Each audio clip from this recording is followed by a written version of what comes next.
Now, it is time for my first guest, who speaks 3 languages, has 2 passports, and is one of Ireland's funniest stand-ups. He's also gone from one of Ireland's most eligible bachelors to one of America's most happily married men. But the good news is, for us tonight, he hasn't settled down a bit. Would you please give it up for Des Bishop?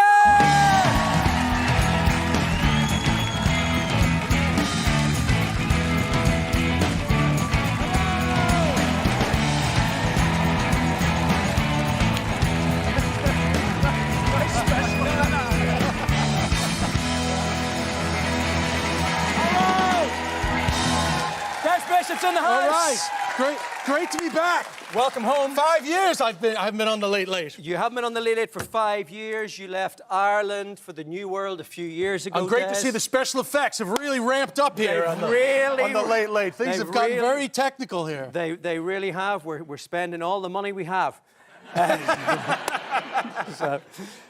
Congratulations. You're officially off the market. Yeah, well, I'm married 2.5 years now. So. Yeah, it was great. Thank you. I love that. Took a pandemic. I love the reaction. There's a few people that are happy you're married, and there's clearly a few people in the audience wish you were still single, Des. So, well, you've still got it. People always ask me. They're always like, "What's it like being married to another comedian? It must be tough because you guys are always on the road." And I say, "Well, actually, we're together only like half the time." And people under 35 are always like, "Wow, that must be so tough." And people over 50 are like, "You guys are going to make it. This is going to be a great marriage." Because absence makes the heart grow fonder, and togetherness makes you hate the sound of each other's breathing. So far, we're killing it. So it's treating you okay? You got married in the Hamptons? Well, yeah, I always had I did get married. It sounds fancier than it is. I mean, it looks fancy. I mean, like, this is you and the good lady wife. Oh, you have a photo. We have a little picture. What about that? There we go. Yeah, I haven't drank since 1995, but there's me popping champagne. Yeah. But looks good for the photo, for the gram. That's all that matters. There's yourself. So you're married to Hannah Berner. Oh yeah, so she's kind of well known actually. But I do want to point out that she wasn't that well known when I met her. So it has been an absolute home run. Okay. How do you guys... There was love there too, by the way. But a huge win for the fame that came afterwards. And did you stay with your own names, or did you go with the Bishop Berners, or was that maybe too? Well, we don't have any kids yet, so we haven't had to think about that. But no, she kept Berner, I kept Bishop, and we'll see.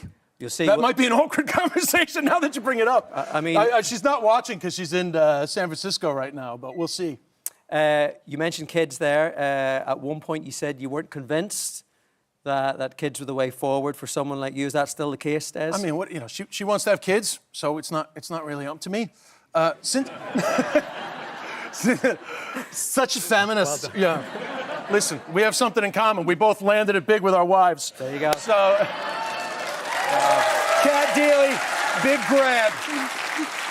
Gray-haired comics. Yeah. So, anyway... We both have wives who are like old men. Yeah, old funny men. Funny men. That have run out of steam, so they feel less worried about our behavior. That's what it is. So that's actually one of Hannah's jokes. She's always, "I like an older guy. He's done. He's given up," So she says, if you want to meet a guy like me, that you should just go to the chemist and go to, like, the ibuprofen aisle, and there they'll be. But anyway, those are her jokes. I'm just robbing her jokes now. But anyway, we filed taxes together, so I guess you can do that. So when I hit 40, right, it was funny. When I hit 40 and I was single then, people were always like, "Oh my God, you got to have a child. You don't want to die alone." But that's what everybody said. You don't want to die alone. And I have to say, for the record, you are only dying for a very short period of time. It's actually a tiny percentage of your life. A child in this economy, 30 years. You won't get rid of these feckers. Sure. So I could gladly not have a kid and do karaoke with a Filipino for the last 6 weeks, and I'd be fine. Absolutely fine. She'd be like, "Do you want to do the black and tans again?" I was like, "Yeah, let's do it. Come on." Do you think is it tougher bringing kids up, do you think, these days, or when you were growing up in the 80s? I'm assuming... Well, I had a funny one recently. So my friend's kid, I'm not going to say where he's from because then he'll know I'm talking about him, but it's kind of a posh part of Dublin. And he actually said to me, "You guys had it easier when you were teenagers because we're tracked on our phones and you just had freedom. Your parents didn't know where you were going." And I will admit that I think it's weird that kids are tracked on phones like a Deliveroo driver on the way to the gaff. Like, I do think that's weird, but I pointed out a few things to them. Yes, that is weird, but we got hit. So do you want to be tracked or smacked? I think it's a pretty decent trade-off. But also, we weren't as untracked as they think, because I didn't have my mother watching where I was on the phone. But those kids these days have never had the fear of having an angry dad at the door, knocking on the door, right? When you open the door, he's holding an itemized phone bill. He's like, who called 01673-0872 for 29 minutes on September 29th at 1:32 a.m.? That's not a local call. You can't clear your history on an itemized bill. This is true. I mean, you're talking about the difference in the technology there. I'm assuming. Do you feel sorry for young people these days, or? No, I don't feel sorry. Honestly, I find the whole difference between generations just very entertaining. Obviously, there's huge comedy fodder in there. So they teach kids mindfulness now, which I think is great. I'm all for the mental health stuff. They teach kids mindfulness, but I do laugh because when I was a child, we never heard the word mindfulness because we didn't need to be taught mindfulness because we were mindful half of every day because we didn't have a full cable service in our pocket, So when I tell people, like, do you know what we used to do when we waited for somebody? Wait. Mindfulness. Yeah? When you were on the bus. Oh, come on. No, I'm all for a round of applause, but it can't come from a dead energy right into a round of applause. There was a jarring jump in energy there. I was like, what? Did these guys get a cue card on that round of applause? But no, I'm kidding. But yeah, that mindfulness. Or like, when you were on the bus, watching condensation drip. Mindfulness. When you're on the toilet, you're on the toilet. Yeah, but actually, the funny thing about condensation? So I'm gonna out myself here. I am actually kind of doing a little bit of mine, but I put that bit online, and it actually went a little viral in the States. And I was shocked how many people resonated with condensation dripping. Because I didn't think that the Yanks would get that, right? Because do you want to know where that came from? Behind the joke, right? When I was in boarding school in Wexford and St. Peter's College, I used to stay with my cousins in Waterford, right? The early 90s. So every Sunday night, I'd have to get on the bus at Waterford train station to go back to boarding school on a wet winter, dark night in Ireland in the early 90s. And I always remember being on the bus, Aaron, and I would see the condensation dripping down the window, and it was depressing to me. And that was my memory. The comments lit up. The whole world is obsessed with condensation. Everybody was like, oh my God, watching condensation drip. I used to watch 2 drips and think that they were racing. That's where my gambling problem started. I was betting on drips, and other people were like, 2 drips would join forces and become a super drip. And I was like, wow.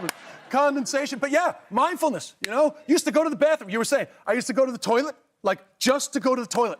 Now, boom, I'm on the toilet. I am getting business done while I am getting business done. In fact, I am often so lost on my phone when I'm on the toilet that I will literally cut off the circulation to my legs. I don't know if anybody out there watching right now has ever stopped feeling their feet because they're so lost in their phone. This is how addicted to my phone I am, okay? I could be touching cloth emergency, run home, make it. Maybe I had bran flakes that day. Very dangerous thing to do. Bran flakes, make it home, get to the toilet. Oh, I made it. Realize I forgot my phone. I'll pick my pants back up. I'll go out. I'll get my phone. It's like, oh my God, I was nearly with myself for 5 seconds. What would I have done with my thoughts? But it's that thing. I feel that we're the generation where we're kind of the useless stuff that we had to remember, and now they just have it. I mean, that's just the way it works. Well, actually, it's funny you should mention that because, okay, I'm a Gen X, right? And obviously a lot of this is like boomer humor, they call it these days, but a lot of my friends love complaining about the younger generation, but I actually have to defend them a little bit because my friends like to say, oh, these kids, they don't have to remember anything anymore because the technology does it for them, right? Which it does. It does. That's what I say to my friends. I say, yeah, they don't have to remember shit. So they've freed up parts of their brain for the next evolution of humanity. Like, you think we're better because we're from the remember shit generation? Well, I'm from the generation where our teachers were like, hey, you can't use a calculator on the math test because you won't always have a calculator on you. And they were wrong. Wrong. Wrong, Sister Electa. Wrong. Always a calculator. Always a calculator. Probably 2 calculators, one in your pocket, one in your wrist, and you won't need either of them, because when there's a problem, you'll just be like, Alexa, what's 36 times 24? All right, so we didn't need to know, actually, as it turns out. Didn't need to know 12 times 12. Waste of learning. And by the way, who decided that 12 was the limit of human memorization? Who decided? 144, no further. The cliffs of Moher of multiplication. 144, that's it. In Ireland, anyway. Maybe in Asia, they can go to 13. But in Ireland, we're done. You're coming back to do some shows next year. It's called Lately. Lately, which is, if you know anything about writing shows, that is just a generic title. Yes, a generic title to keep the whole thing ticking over. That's it. How much of the show have you got written? Oh, I've done it already. I did it in Sligo, Galway, and Wexford last weekend. Amazing. So it's absolutely working. Okay. And I'm cranking out a few old bits too. Okay, brilliant. Even singing hymns. Yeah. Very religious audience and appreciate that, Des. Des brings his new stand-up show Lately to venues all over Ireland, including the 3, Olympia. February the 28th. Tickets are on sale now. See desbishop.net for details. Give it up for Mr. Des Bishop. Thank you.